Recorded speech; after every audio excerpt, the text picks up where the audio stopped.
இது மகிமை நேரம். கர்த்தராகிய இயேசு கிறிஸ்துவின் நாமத்தினாலே இந்த நாளிலும் மகிமை தொலைக்காட்சி மூலமாக உங்களை சந்திக்கிறதிலே மிகவும் மகிழ்ச்சி அடைகிறேன். இந்த மகிமை நேரம் நிகழ்ச்சிக்கு உங்களை அன்போடு கூட வரவேற்கிறேன். நாம் தொடர்ந்து தேவனுடைய சம்பூரண ஞானத்தை குறித்து தியானித்து கொண்டு இருக்கிறோம். இந்த நாளிலும் நாம் தானியேலுக்கு அருளப்பட்ட ஞானத்தை குறித்து தியானிக்கும்படியாக கர்த்தர் நமக்கு உதவி செய்வாராக. யார் யார் விருப்பத்தோடு வாஞ்சியோடு இந்த ஞானத்தை பெற்றுக்கொள்ள வேண்டும் என்ற எதிர்பார்ப்போடு இந்த நிகழ்ச்சியை கேட்கிறீர்களோ அவர்களுக்குள்ளே கர்த்தர் இந்த ஆசீர்வாதத்தை நிச்சயமாகவே அருளி செய்வாராக. இந்த நாளிலும் நம் தானியேலின் ஞானத்தை குறித்து தியானிக்கலாம். தானியேலின் புஸ்தகம் 1வது அதிகாரம் 17வது வசனத்திலும் 20வது வசனத்திலும் நாம் பார்க்க முடியும். தானியேலுக்குள்ள விசேஷித்த ஞானத்தை கர்த்தர் கட்டளை இட்டிருந்தார். சகல எழுத்திலும் அறிவிலும் அவருக்கு ஞானத்தை கொடுத்திருந்தார் என்று நாம் வாசிக்க முடியும். இந்த தானியேலை குறித்து இந்த 1ஆம் அதிகாரம் 1வது வசனத்திலே சொல்லப்பட்டிருக்கிறது. நேபுகாத் நேச்சார் எருசலேமை முற்றுகை போட்டு இங்கிருந்து ஜனங்களை சிறைப்படுத்தி அழைத்து கொண்டு போகும் பொழுதே அந்த இஸ்ரவேல் ஜனங்களுக்குள்ளே துரைமக்களாயிருந்தவர்கள், ஞானம் உள்ளவர்கள், அறிவில் சிறந்தவர்களை தான் அவன் அந்த தன்னுடைய நாட்டுக்கு அழைத்து சென்றான் என்று சொல்லி நாம் அறிய முடிகிறது. அப்படியானால் ஞானத்தில் சிறந்த ஞானிகளா இருந்தவர்களை எல்லாம் அவன் தன்னுடைய நாட்டுக்கு அழைத்து சென்று அங்கே தன்னுடைய காரியங்களை கற்பித்து அவன் தன்னுடைய ராஜ்யத்திலே பயன்படுத்தி கொள்ளும்படியாக அழைத்து சென்றதை இந்த 1வது அதிகாரத்தின் முதற் பகுதியிலே நாம் பார்க்க முடியும். அப்படி அழைத்து சென்றவர்களில் ஒருவர் தான் இந்த தானியேல். இந்த தானியேல் தான் அந்நிய தேசத்தில் அவர் சிறை கைதியாக அழைத்து செல்லப்பட்ட போதிலும் அந்த இடத்திலும் கூட அவர் ராஜா கொடுக்கிற அந்த ராஜ போஜனத்தினாலே தன்னை தீட்டுப்படுத்தி கொள்ள மாட்டேன் என்று சொல்லி உறுதியான ஒரு தீர்மானம் கொண்டவராக, தேவன் மேல் அன்பு வைத்தவராக, தினம் 3 வேளை ஜெபிக்கிறவராக, தேவனை துதிக்கிறவராக அவருடைய வாழ்க்கை அமைந்திருந்ததை நாம் இந்த தானியேலின் புஸ்தகத்திலே வாசிக்க முடியும். அப்படியானால் தானியேல் ராஜா கட்டளையிட்டிருந்த போதிலும், ராஜா தனக்கு தனக்கென்று குறிக்கப்பட்ட அந்த உணவை அவன் எடுத்துக்கொள்ளாதபடிக்கு அதை தன்னுடைய அந்த போஜனத்தினால் தான் தீட்டுப்படக்கூடாது என்று சொல்லி அவன் உறுதியான தீர்மானம். இந்த தீர்மானம் எதை குறிக்கிறது என்று சொன்னால், அவன் இன்னொரு தேசத்தில் இருக்கிறான், அவனை யாரும் கண்காணிக்கவில்லை. ஆனால் அந்த இடத்துல கூட ஒரு செல்ஃப் டிசிப்ளினோட தன்னுடைய தேவனாகிய கர்த்தருக்கு எது பிரியமோ அதை மட்டுமே ஏற்றுக்கொள்கிறவனாக, இஸ்ரவேல் ஜனங்கள் பலி செலுத்தி தேவனுடைய பலிபீடத்திலே கொடுக்கப்படுகிறவர்களை புசிக்கிறது வழக்கம். இப்படி இந்த ஒரு ராஜா, இவன் அந்நிய ராஜா, இவன் பாபிலோன் தேசத்திலே இவன் அந்நிய விக்கிரகங்களுக்கு தெய்வங்களுக்கு பலியிட்டு அதிலே கொடுக்கிற அந்த மாம்ச உணவை அவன் ஏற்றுக்கொள்ளாமல், அதை விரும்பாமல் அதை புறக்கணித்து விடுகிறதை நாம் பார்க்க முடியும். ஒருவேளை இந்த நேரத்திலே யார் யார் இப்படிப்பட்ட ஒரு செல்ஃப் டிசிப்ளின் எனக்கு வேணும்னு சொல்லி நீங்கள் விரும்புகிறீங்களோ, இன்றைக்கு ஆண்டவர் உங்களுக்கு அந்த செல்ஃப் டிசிப்ளினை கொடுப்பதற்கு, இந்த சுய கட்டுப்பாட்டை, இந்த ஒழுங்கை கொடுப்பதற்கு தேவன் போதுமானவராக இருக்கிறார். இப்படிப்பட்ட தானியேலே தான் அந்த ராஜாவே அதிசயப்படும்படியான காரியத்தை தேவன் இவனுக்குள் கொடுத்திருக்கிற ஞானத்தின் மூலமாக விளங்க பண்ணுகிறார். ஒரு நாளிலே இந்த நேபுகாத் நேச்சார் ஒரு சொப்பனம் காண்கிறார்.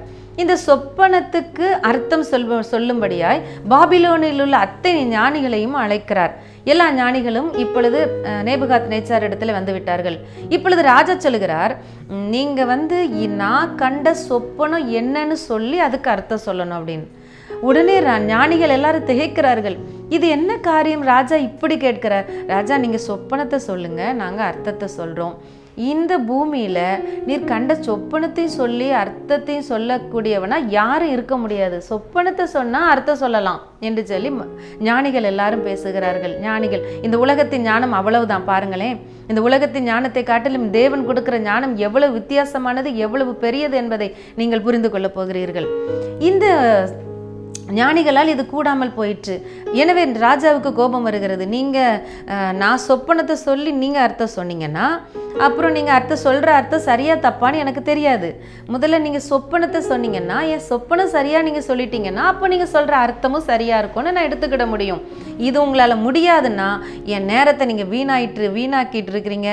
இப்போவே நான் கட்டளை கொடுக்க போகிறேன். எல்லா பாபிலோன் தேசத்தில் உள்ள அத்தனை ஞானிகளையும் நான் அழித்து போட போகிறேன், கொன்று போட போகிறேன்னு சொல்லி ராஜா கோபத்தோடு கத்துகிறார். இந்த பாபிலோன் ஞானிகள் எல்லாரும் திகைக்கிறார்கள், கலங்குகிறார்கள். அவர்களுக்கு அதற்கு மேல் ஒன்றும் செய்ய முடியாது. அவ்வளவுதான் அவர்களுடைய ஞானம். அவர்களுடைய ஞானம் அவர்களை கைவிட்டு விட்டது. இப்பொழுது இந்த செய்தி தானியேலுக்கு வருகிறது. தானியேலும் பாபிலோன் தேசத்திலே அவர் ஞானிகளில் ஒருவராக இருக்கிறார். அப்படியானால் ஞானிகள் கொல்லப்பட வேண்டும் என்றால் தானியேலுடைய உயிருக்கும் ஆபத்து.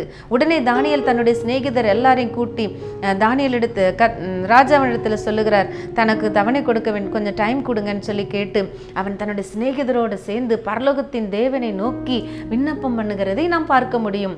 அப்பொழுது பரலோகத்தின் தேவனானவர் தம்முடைய பரலோக ஞானத்தை தானியேலுக்குள்ளே வெளிப்படுத்த சித்தமாயிருக்கிறார். இவனுக்குள்ள வந்துவிட்டது தேவனுடைய ஞானம். தானியேல் சொல்லுகிறார், தேவனுடைய நாமத்திற்கு நான் ஒரு சில வசனங்களை உங்களுக்காக வாசிக்கிறேன். 20வது வசனம், தானியேல் 2வது அதிகாரம் 20வது வசனத்திலிருந்து, தேவனுடைய நாமத்துக்கு என்றென்றைக்கும் உள்ள சதா காலங்களிலும் ஸ்தோத்திரம் உண்டாவதாக. ஞானமும் வல்லமையும் அவருக்கே உரியது. அவர் காலங்களையும் சமயங்களையும் மாற்றுகிறவர், ராஜாக்களை தள்ளி ராஜாக்களை ஏற்படுத்துகிறவர், ஞானிகளுக்கு ஞானத்தையும் அறிவாளிகளுக்கு அறிவையும் கொடுக்கிறவர், அவரே ஆழமும் மறைபொருளுமானதை வெளிப்படுத்துகிறவர். இருளில் இருக்கிறதை அவர் அறிவார், வெளிச்சம் அவரிடத்தில் தங்கும். என் பிதாக்களின் தேவனே, நீர் எனக்கு ஞானமும் வல்லமையும் கொடுத்து நாங்கள் உம்மிடத்தில் வேண்டிக் கொண்டதை இப்பொழுது எனக்கு அறிவித்து ராஜாவின் காரியத்தை எங்களுக்கு தெரிவித்தபடியினால் உம்மை துதித்து புகழுகிறேன் என்று சொல்லி அவர் பரலோகத்தின் தேவனை புகழுகிறார். இந்த பரலோகத்தின் ஞானம், இந்த பரலோக தேவனுடைய ஞானம் எவ்வளவு விசேஷித்தமானது பாருங்கள். இப்பொழுது தேவன் அவருக்குள்ள அந்த ஞானத்தை அருளினதுனாலே, ராஜாவுடைய சொப்பனத்தை இவருக்கு விளங்க பண்ணினதுனாலே மிகவும் தைரியமாக இவர் ராஜாவுடைய சமூகத்துக்கு புறப்பட்டு செல்கிறார். ராஜாவே, நீர் கண்ட சொப்பனம் இதுதான். அதிலே நீர் ஒரு மிகப்பெரிய சிலையை கண்டீர். அது தலை தங்கமா இருந்துச்சு, அதோடைய மார்பும் புயங்களும் வெண்கலமா இருந்தது, வெள்ளியா இருந்தது. அதோடைய வயிறும் தொடையும் வெண்கலமா இருந்தது. அதோடைய கால்கள் இரும்பா இருந்தது. அதோடைய பாதம் பாதி இரும்பும் பாதி களிமண்ணுமா இருந்தது. இப்படிப்பட்ட ஒரு சிலையை நீர் கண்டீர். இது சொப்பனம், இதனுடைய அர்த்தம் இப்படி இப்படி என்று சொல்லி அழகாக அத்தனையும் அவர் ராஜாவுக்கு வெளிப்படுத்தி சொல்லுகிறதை இந்த அதிகாரத்திலே நாம் பார்க்க முடியும். ராஜா ஆச்சரியப்படத்தக்க விதத்திலே அவர் சொல்லுகிறார், உடனே பாபிலோனுடைய ஞானிகளுடைய ஞானமெல்லாம் அங்கே ஒன்றுமில்லாமல் போகிறது. இங்கே பரலோக தேவனுடைய ஞானம் தானியேல் மூலமாக வெளிப்படுகிறது.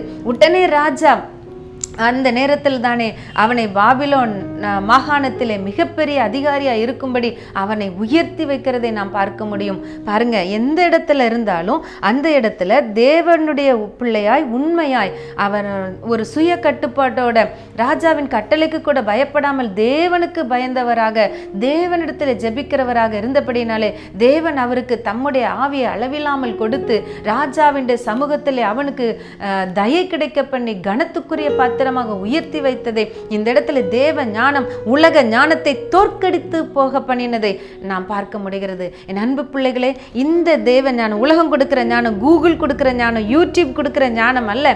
தேவ சமூகத்தில் காத்திருந்து தேவனிடத்திலிருந்து பெற்றுக்கொள்கிற ஞானத்தை நீங்கள் வாஞ்சிப்பீர்கள். ஆனால் தானியேல் உயர்த்தப்பட்டது போல நீங்களும் இந்த உலகத்தில் என்ன நிலைமையில் இருந்தாலும் இந்த நிலைமையிலிருந்து மிகப்பெரிய அதிகாரத்தின் அளவுக்கு, அதிகாரியாக மாறுகிற அளவுக்கு தேவன் உங்களை உயர்த்த முடியும். எத்தனையாய் பாருங்களேன், தானியேலுக்கு தேவன் கொடுத்த ஞானம், அன்றைக்கு அவர் தானியேல் புஸ்தகத்தில் எழுதி வைத்தவைகள் எல்லாம் இன்றைக்கு நம்முடைய வாழ்க்கையின் காலகட்டத்தில் நிறைவேறி கொண்டிருக்கிற எத்தனை அருமையான மகா மேன்மையான தீர்க்க தரிசனங்களை நாம் அறிய முடிகிறது. இது அவருடைய மனித மூளைக்கு அப்பாற்பட்டது. இது பரலோக தேவன் அவருக்கு கொடுத்து எழுதி வைத்தது. அப்படிப்பட்ட ஒரு விசேஷித்த தேவன், அவருடைய ஞானத்தை பாருங்கள், அவருடைய சம்பூர்ண ஞானத்தை பாருங்க. இன்னைக்கு அந்த சம்பூர்ண ஞானத்தை தேவன் உங்களுக்கு வெளிப்படுத்த சித்தமுள்ளவராக இருக்கிறார். நீங்கள் அவரை பிரியப்படுத்துவீர்களா? உங்களை சுய கட்டுப்பாட்டோடு காத்துக்கொள்ள உங்களை தேவனுக்கு ஒப்பு கொடுப்பீர்களா? நாம் ஜெபிக்கலாம். அன்பின் பரலோக தகப்பனே, உம்மை துதிக்கிறோம், உம்மை ஸ்தோத்தரிக்கிறோம் அப்பா. யாரும் எங்களை கவனிக்கலன்னு சொல்லி மனம் போன போக்கில் வாழாதபடி ஆண்டவரே, அது ரகசியமாய் மற்றவர்களுடைய ஆண்டவரே அந்த ராஜ போஜனத்தை அவன் இச்சியாமல் ஆண்டவர் வெறுத்து விட்டது போல ரகசியமாய் ஏதோ ஒரு காரியத்தை நாங்கள் இச்சிக்காதபடி, விரும்பி அதில் சென்று விடாதபடி சுய கட்டுப்பாட்டோடு தேவனிடத்தில் அன்பு உள்ளவர்களாய், தேவனுடைய சமூகத்திலே காத்திருக்கிறவர்களாய், தேவனுடைய சமூகத்திலே ஜெபிக்கிறவர்களாய் ஆண்டவரே, இந்த உலகத்தின் சட்ட திட்டங்களுக்கு ஆண்டவரே, மற்ற பொல்லாப்புகளுக்கு காரியங்களுக்கும் பயப்படாதபடி தேவனுக்கு பயந்து நடக்கிறவர்களாய் ஆண்டவரே உம்முடைய பாதத்தில் யார் யார் ஜெபிக்கிறார்களோ ஆண்டவர் அந்த பிள்ளைகளுடைய வாழ்க்கையிலே பரலோகத்தின் தேவனானவர் ஞானத்தை அருளி ஆண்டவர் இவர்களுக்கு மேல் அதிகாரிகளுடைய கண்களில் தயை கிடைக்க பண்ணும்படியா ஜெபிக்கிறோம் அப்பா. ஆண்டவரை மேல் அதிகாரிகள் இவர்களை ஆண்டவரை இவர்களுடைய ஸ்தானத்தில் இருந்து இன்னும் அடுத்த ஸ்தானத்திற்கு உயர்த்தும்படியாய் ஆண்டவரை தெய்வீக ஞானம் உடைய பிள்ளைகளுக்குள்ளா இருந்து வெளிப்படும்படியாய் ஜெபிக்கிறேன். ஆண்டவரே உமக்கு ஸ்தோத்திரம். வருங்காலங்களையும் மறை பொருட்களையும் தானியேலுக்கு வெளிப்படுத்தின தேவன் ஆண்டவரே நீர் காரியங்களை உடைய பிள்ளைகளுக்கு வெளிப்படுத்தி அதன் மூலமாக மகிமைப்படும்படியாய் ஜெபிக்கிறோம். எல்லா துதியும் கனமும் மகிமை உமக்கு எடுக்கிறோம். இயேசுவின் நாமத்தில் ஜெபிக்கிற நல்ல பிதாவே, ஆமென்.